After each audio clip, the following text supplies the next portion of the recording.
Hey everyone, and welcome back to the channel. Today, we're diving into something I've been really excited about, a massive haul of 50 DIY cutting dies I snagged from the Temu app. You know Temu, it's that place where you find incredibly budget-friendly crafting supplies, and these dies were no exception. I've got a whole series planned to test out all 50 of them, but for this first installment, we're taking a close look at the initial 3 I've put through their paces. My goal with this series is to give you an honest, real-world review of how these affordable dies perform. Are they worth the hype? Do they cut cleanly? Can they stand up to regular crafting? We're going to find out together. For this initial test, I've paired these Temu dies with some craft paper I picked up from the Action store. Action is a go-to for many crafters looking for affordable basics, and their craft paper is usually quite versatile. I wanted to see if this budget-friendly paper would be a good match for the equally budget-friendly dies. Let's get into the specifics of these first 3 cuts. Slight pause, shift in tone to more descriptive. The first die I tried was describe the first die, e.g., the intricate butterfly design, or, this cute little deer. Visually, it looked really promising, lots of delicate details. I loaded it into my die-cutting machine with the Action craft paper, ran it through, and honestly, I was pretty impressed. Describe the result, e.g., the cut was surprisingly clean, even on the tiny antennae. I only needed to run it through once, and it popped out beautifully. There were no snagged edges or ripped sections, which is often a concern with very detailed dies. My initial thought was, wow, if they all perform like this, we're in for a treat. I can already imagine using this butterfly deer for mention a creative idea, e.g., a sweet card background, or, as an embellishment on a scrapbook page. Next up, I tackled describe the second die, e.g., a larger, more solid geometric shape, or, a floral cluster. This one seemed simpler in design, which often means an easier cut. And for the most part, it held true. Describe the result, e.g., it cut through the Action paper like butter, perfectly crisp all around. No issues whatsoever with the main outline. However, on this one, I did notice mention a specific minor issue if any, e.g., a very slight fraying on one of the inner cutouts if I didn't poke it out gently, or, it needed a second pass to get a perfectly clean edge. Even with that small observation, the result was very usable, and I think this die would be fantastic for mention a creative idea, e.g., layering pieces, or, creating simple border elements. The Action paper handled it well, providing a sturdy, clean base. Finally, the third die in this test was describe the third die, e.g., a delicate border strip, or, a small, multi-piece element like tiny leaves. These smaller, more intricate pieces can sometimes be the trickiest. Describe the result, e.g., this one was a bit more challenging. While the main outline cut, some of the very fine details within the border required a few passes and some gentle encouragement with a pokey tool to release fully. The Action paper did get a little bit fluffy in those super tiny areas, indicating it might be slightly too fibrous for ultra-fine details. Despite that, with a little patience, I was able to get a decent cut. This tells me that for the most intricate dies, I might want to experiment with a slightly different type of cardstock, but it's still workable with the Action paper if you're careful. I could see myself using this for mention a creative idea, e.g., adding subtle texture to a card, or, creating miniature accents. These 50-piece DIY cuts from Temu can be a fantastic way to add intricate and unique elements to your card-making projects. Here are some ideas. Layering and dimension. Use different sized or shaped cuts to create layered effects on your cards. For example, if you have floral dies, cut them out of various shades of cardstock and layer them to create a dimensional flower. You can also pop them up with foam tape for even more depth. Background textures. Even if the cuts are individual elements, you can use them to create interesting background textures. Emboss paper with the dies using an embossing machine, or use the die cuts as stencils for applying ink or texture paste. Sentiment accents. If your cuts include words or phrases like, happy birthday, or, thanks, these are perfect for adding sentiments to your cards. You can cut them from glitter cardstock or metallic paper to make them stand out. Shaker cards. Small, intricate die cuts are ideal for shaker cards. Fill a clear pocket with the tiny cuts, glitter, and sequins for a fun, interactive element. Borders and frames. Many die cuts are designed as borders or frames.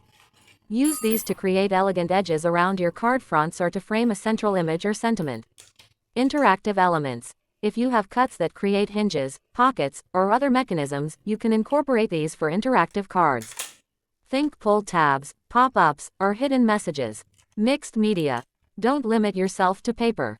Experiment with cutting different materials like thin craft foam, felt, or even aluminum foil with your dies to add unique textures and finishes to your cards. Stenciling with the negative space.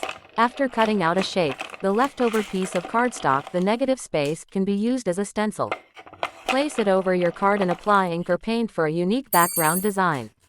Embellishments. Simply use the smaller die cuts as standalone embellishments.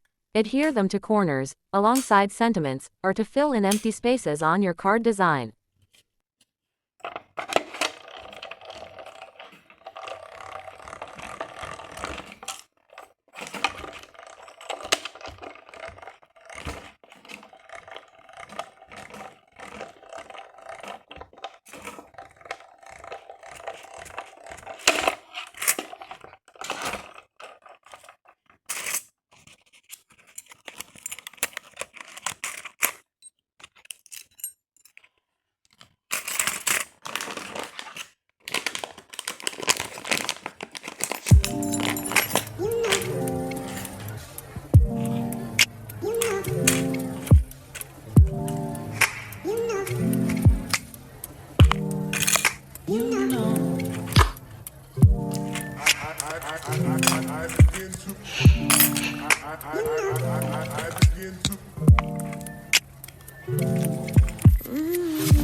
push up.